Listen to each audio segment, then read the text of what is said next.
So మీరు ఆర్టిస్ట్గా కానీ డైరెక్టర్గా కానీ మీకు చాలా ఇంట్రెస్ట్ ఉంది కదా, మీరు ఏమైనా ట్రయల్స్ చేశారా? నేను ట్రయల్స్ చేసిన, చాలానే చేసిన, ఆడిషన్స్కి వెళ్ళడం అట్లాంటివి. బట్ ఏ ఆడిషన్స్ కూడా మళ్ళీ రిటర్న్ కాల్ కానీ అవి జరగకపోవడం అట్లాంటివి జరిగినాయి. కొంతమంది పిలుస్తా, ఓకే పర్ఫెక్ట్ పిలుస్తా ఇక మనం ఓకే వెళ్ళిపోవచ్చు అని చాలా మంది చెప్పినారు, అవేం కాలేదు. బట్ నాకు గోపాల్ అన్న అని ఒక అన్న ఉంటుండే, అన్న అరే ఒక దగ్గర ఆడిషన్ ఉంది వెళ్ళు అని అంటే వెళ్ళిన.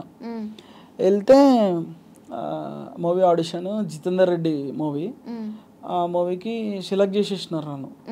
అంటే నేను నమ్మలేకపోతున్నా, సెలెక్ట్ చేసేసినారు.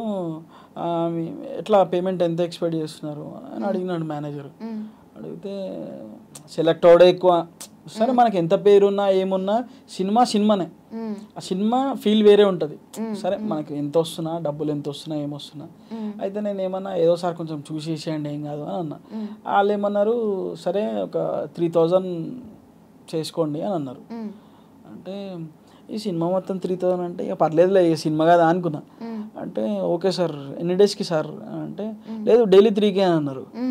డైలీ 3Kనా ఏంది అసలు అంటే, నేను నిజమా సార్ నిజం అంటే, నిజమేనయ్యా బాబు 3K డైలీ రేపు వచ్చాయని అన్నారు.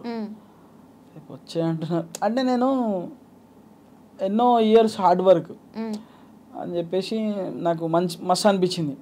అరే మనం ఒక సినిమాకి సెలెక్ట్ అయినాం, అది కాస్త ఫస్ట్ 15 days స్కెడ్యూల్ అన్నారు, తర్వాత అది మెల్లిమెల్లిగా 30, 40, 50 అయిపోయింది. 35 days చేసిన, నేను 40 days చేసిన.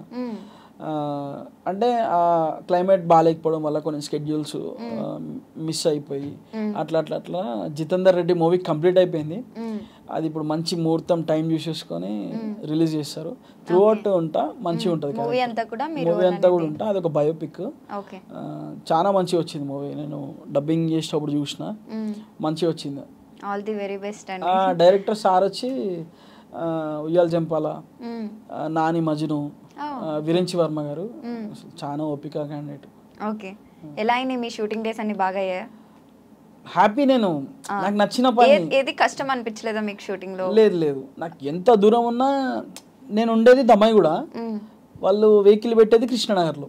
ఓకే, ఇప్పుడు దమ్మాయిగూడ నుంచి కృష్ణనగర్ రావాలన్నా నాకు ఒక టాస్క్.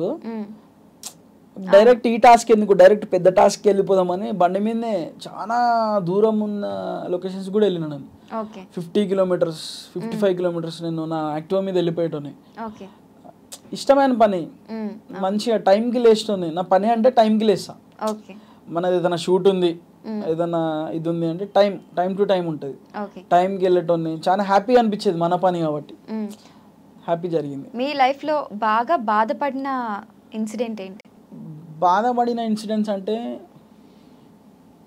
మనం ఒక పూర్ లైఫ్ని చూసుకుంటూ వస్తాము, చూసుకుంటూ వచ్చి ఒక సర్టెన్ టైంలో ఒక బిగ్ అమౌంట్ చూస్తాం. అది ఎంతనా అయ్యుండొచ్చు, lakhs, బిగ్ అమౌంట్ చూస్తాం. అదే బిగ్ అమౌంట్ చూసిన వాళ్ళము సడన్గా మన గ్రోత్ పడిపోయి మళ్ళీ 1000, 2000 కంచెలు కౌంట్ చేసుకుంటూ రావాల్సి వస్తుంది. ఆ డేస్ బాధగా అనిపిస్తాయి. అలా మీకు ఎప్పుడు జరిగింది? అంటే మనది ఇప్పుడు ఫస్ట్ సాంగ్ పెద్ద హిట్, అందరూ చాలా ఇది అది అనుకుంటారు. అదంతా దానికి వచ్చిన రెవెన్యూ అంతా అప్పు క్లియర్ చేయడము అట్లా చేయడం అయిపోయింది. మళ్ళీ ఇప్పుడు ఈ సిచ్యువేషన్లో మళ్ళీ చాలా తక్కువ అమౌంట్ చూస్తున్నా. అరే అంతే నా లైఫ్, మళ్ళీ కష్టపడాలి, మళ్ళీ జీరో నుంచి మళ్ళీ ఎక్కాలి. పీపుల్ ఆర్ రికగ్నైజింగ్, పీపుల్ గుర్తుపడుతున్నారు, ఫోటోలు దిగుతున్నారు. కానీ వాళ్ళు ఎంత ఫోటోలు దిగినా మన ఈ పెన్గా బాధలు వాళ్ళకి తెలియవు. సో వాళ్ళు నవ్వుతుంటారు, మనం నవ్వాల్సి వస్తుంది. అంటే ఒక్కొక్కసారి అనిపిస్తుంది, రే మనం అనవసరంగా ఫేమస్ అయిపోయినామా, ఏదో జాబ్ చేసుకుంటే అయిపో కదా. ఇప్పుడు సడన్గా ఆపేసినా కూడా అయిపోయింది అంతా ఇక బంద్ అయ్యా అని కొంతమంది అంటారు. అనవసరంగా అయిపోయినాము ఫేమ్, చూసే టైంలో చూసినాము, ఇప్పుడు మళ్ళీ తక్కువ నుంచి చూడాల్సి వస్తుంది, మళ్ళీ కష్టపడాలి. పేరు అట్లనే ఉంటుంది, బట్ రెవెన్యూ దగ్గరికి వస్తే డైలీ కష్టపడాల్సి వస్తుంది, డైలీ. సో అట్లాంటి టైంలో ఐ ఫీల్ బాధ అని కాదు, అరే మళ్ళీ కొట్టాలి మనము అట్లా అనిపిస్తుంది. ఈ లో స్టేజ్ ఉంటుంది కదా, ఇది చాలా కొంచెం బాధాకరంగా అనిపిస్తుంది. ఇది బాగా హ్యాపీ ఫీల్ అయిన సిచ్యువేషన్ అది కూడా యూట్యూబ్కి రిలేట్ అయ్యే ఉంటుంది అనుకుంటా. మీ లైఫ్లో అన్నీ కూడా యూట్యూబ్ యూట్యూబ్ యూట్యూబ్ మీ కవర్ సాంగ్స్. బాగా హ్యాపీ అంటే ఒకటి నా మ్యారేజ్, దానికంటే ముందు నాకు లాక్డౌన్. అది లాక్డౌన్ అసలు బయటికి రానియట్లేదు, చాలా కష్టంగా ఉంది. డాడీ ఆటో బంద్. నేను యూట్యూబ్లో వీడియోస్ చేస్తుండే అప్పటి నుంచి, కానీ నిజంగా లాక్డౌన్లో నాకు 35,000 పడ్డాయి యూట్యూబ్ నుంచి. ఓకే, అసలు కళ్ళలా నీళ్ళు తిరిగినాయి నాకు. అరే మనం కష్టపడ్డ పైసలు ఇవి, సంవత్సరం అమౌంట్ అది, 1 year అమౌంట్ అది 35,000. అబ్బా మస్తు అనిపించింది అప్పుడు.